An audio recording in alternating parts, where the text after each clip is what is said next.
This claim that he saw an angel, either he was lying, which is what they taught you, or he saw the devil, which is what the Christians claim, or he was deluded. He wasn't sure what he was seeing, some mental issue there, or he was telling the truth. Now, if you look at the message of the Prophet Muhammad, peace be upon him, before Islam, he was known as a trustworthy person. All of the claims enemies of Islam brought against the Prophet Muhammad, peace be upon him, they said he was a magician, they said he was a soothsayer, they never called him a liar. For example, I know this brother, imagine we grew up together, and I know that if I told the people that he is a liar, they're not going to believe me, because they know him, that he's a trustworthy person. So same with the Prophet Muhammad, peace be upon him, he was known as Al-Amin, he had the title of the trustworthy. So when those who were his enemies, when they were leaving Mecca, they would leave their belongings with him. Even though we're enemies with you, but we know you're not going to betray the trust. You're a trustworthy person, you never lie. That was his reputation, and they never claimed him to be a liar. No, this man is not even talking about nothing about the Bible. This is totally to do about Muhammad. But luckily I have 2 books. I have 3. I have Morals and Dogma, but I didn't go through the book and not do my proper research within it yet to be able to pull from it. I have certain stuff that I can pull, but not particularly pertaining to Muhammad and his character and stuff upon this matter. But yeah, point I'm getting at though is I have this book by Lady Queen Barrow and Edith Starr Miller, and it's called Occult Theocracy, Volume 1. And on page 133, it talks about Orthodox Islam, and it says, the Arabian Peninsula was the home of the nomads and the mountaineers when in the 7th century, Muhammad arose as a self-styled prophet and the creator of Islamism. The doctrine of Islam has 3 dogmas: monotheism, belief in the prophet, namely Muhammad, the law of retribution. Now, by the way, they also have the 5 pillars. The 5 pillars are faith, prayer, alms, fasting, and pilgrims. Now, by the way, faith is obviously accepting Allah. He's the only creator. He has no son, no anything attached to him. But then also you got prayer. Obviously, you know, they do their 5 times and everything of that sort. You got your alms, you know, you're giving and everything of that, your good deeds. But then also you got your fasting that you got to do with your Ramadan. Then also you got to make your pilgrimage if you can make it once in your life. Now, I just wanted to point all that out for you. But it also says, the sacred book of Islamism, the Quran, was devoid of mystic teaching. The fig for every believer is the code of morals and obligations, such as fast, prayer, pilgrimage to Mecca, etc. Mysticism has interjected into Islamism by Sufism. Muhammad aimed at the establishment of a religion which he declared was revealed to him during periods of trance, which he frequently underwent. He was determined to impose this religion on all Arabs, and through much bloodshed, he succeeded in stamping out the Qurayshites, if I'm saying it correctly, from whom he took Mecca.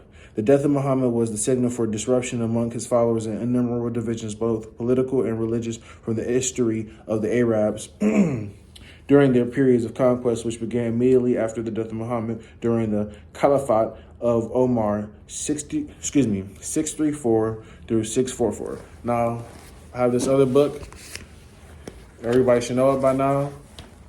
And it is Islam Unveiled, The Truth as a Storm by Dr. Robert A. Morey. Now, he talks about, now I'm pulling from many different pages in this, so bear with me. But he talks on page 66.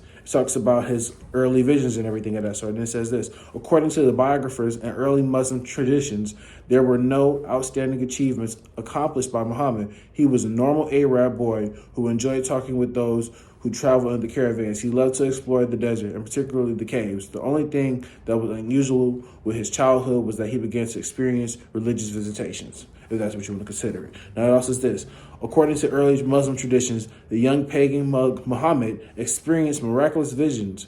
There is the trustworthy account in which Muhammad claimed that a heavenly being had split open his stomach and then stirred his insides around and then sewed him back up. Muhammad himself later refers to this episode in Surah 93:1, which literally translates as, "Did we not open thy breast for thee?"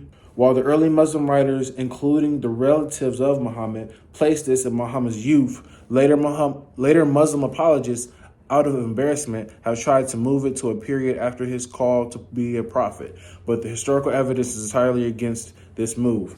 Now, it also talks about the possibility of epilepsy. Now, it says this: but other scholars suggest that perhaps Muhammad's early visions were in the result of a combination of epileptic seizures and an overactive imagination. Early Muslim tradition records the fact that when Muhammad was about to receive revelation from Allah, he would often fall down on the ground. His body would begin to jerk, his eyes would roll backward, and he would perspire profusely. They would often cover him with a blanket during such episodes. Now look here, I want to go to this man. The channel is called Amazing Discoveries, but you can also find him at Walter Veith in his episode, or you can call it a playlist. It's called Total Onslaught, so you can go to that if you want to look at all his videos. He does great lectures and everything of that sort. He has other lectures besides that. But the point I'm getting at is, I want to show you this quick video. Here he talks about how prophets, when they were about to receive revelation, he's going to show you what happened to them versus what is being shown to you what happened to Muhammad, though.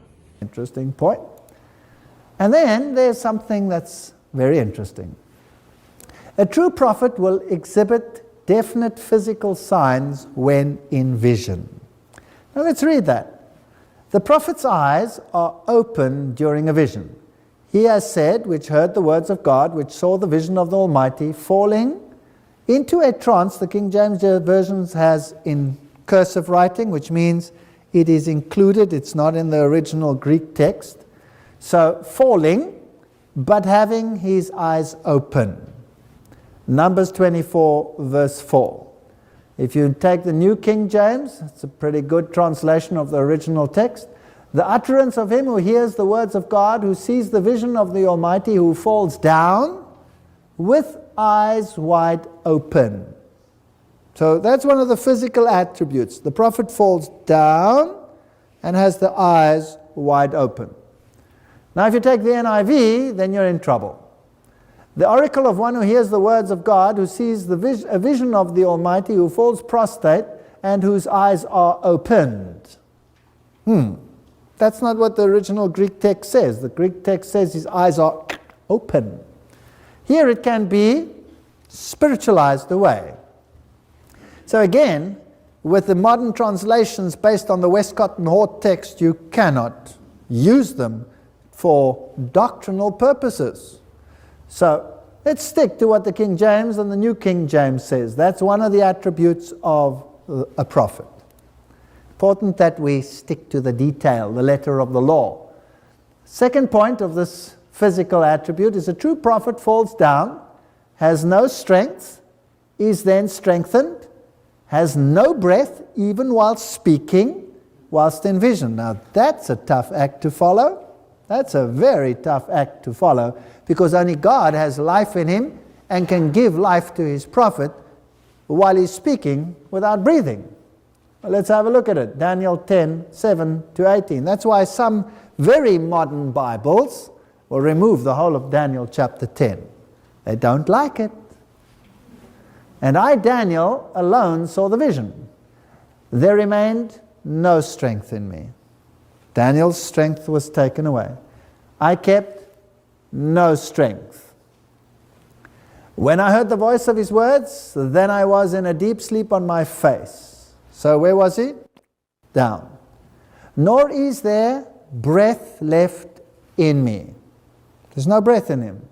Then again, one like a man in form came and touched me, and he made me stronger. There's the sequence.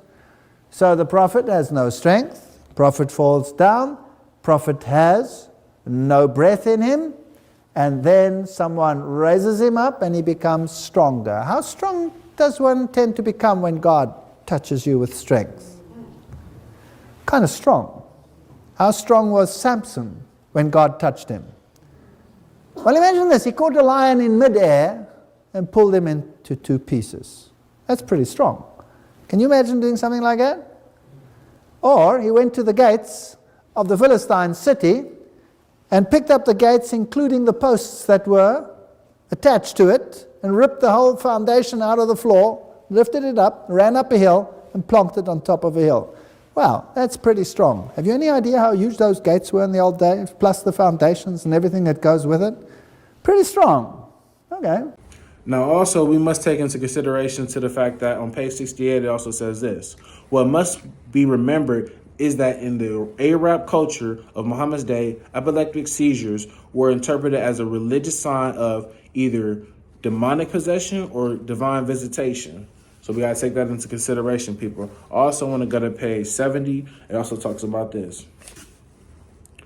An entire generation of Islamic scholars have gone on record stating that we must consider the possibility that Muhammad was afflicted with epilepsy, and this manifested itself early on by the vision of Muhammad's belly being split open, and then later by all his prophetic trances. Now we're moving past the trances and we're going on to Muhammad's character and everything of that sort, because he talked about him being trustworthy and not a liar and everything of that sort. But we're going to see. But it also talks about, on page 79, Muhammad at first tried to encourage the Jews to accept his prophethood by preaching monotheism, observing the Jewish Sabbath, praying toward Jerusalem, appealing to Abraham and the patriarchs, adopting some of their dietary laws, and by praising their scriptures. But now it was obvious the wealthy Jewish merchants were not coming over to become his disciples. So Muhammad decided to drop the observance of Jewish rites. He changed the direction of prayer from Jerusalem to Mecca, dropped the Saturday Sabbath, and adopted a Friday Sabbath instead. By the way, notice how the Sabbath was on Saturday. That was the true Sabbath day, but that's a different topic. It also says, he once again adopted the pagan religious rites in which he had been raised by his family.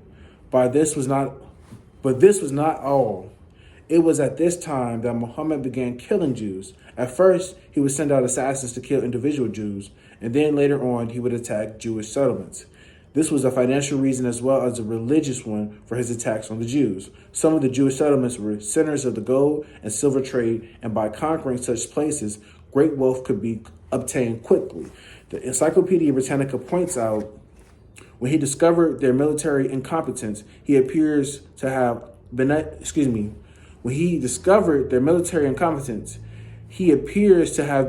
to resist the temptation to appropriate their goods, and his attack on the flourishing Jewish settlement of Calabar appears to have been designed to satisfy his discontented adherents by an accession of plunder.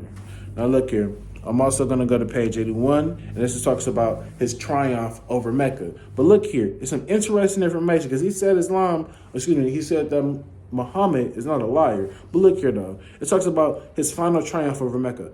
Muhammad then turned his attention once again to Mecca. His forces had grown sufficiently so that he now had a large army in the field. A treaty was established. The authorities of Mecca, in which peace between Muhammad and Mecca was to last for 10 years, on the basis of the promise of peace, Muhammad and his followers would be allowed to make the pilgrimage to the Kaaba and Mecca. He would be free to seek to persuade people by moral persuasion or preaching to adopt Islam, but he was not to use force. Within a year, Muhammad broke the treaty, and with an army of thousands of followers, forced Mecca to surrender to his leadership. Muhammad then became the undisputed political tyrant of Mecca, as well as his undisputed religious head. He cleansed the temple at Kaaba of all its idols. He suppressed all idol worship by violence. Some of the people he had killed were ones with whom he had a personal vendetta. Now, look here. I just want you guys to understand that this is what Muhammad really is. Unlike what they talk about in their text. Because the point I'm getting at is they're going to point to, saying that, blah, blah, blah, blah, self-defense, not if they don't provoke you and all this other stuff. But from what the scholars say, Brody was on some different type of time, It just wasn't always peace and dandy and self-defense mode. It was always, sometimes he just couldn't, he couldn't hold himself from, or he couldn't control his temptations enough to, not do certain things. And you can see that from history. He beat on his wives and everything of that sort. This ain't what Muhammad really was, how they preach him to be. That's not the case. I just want to come and set the record straight on that point.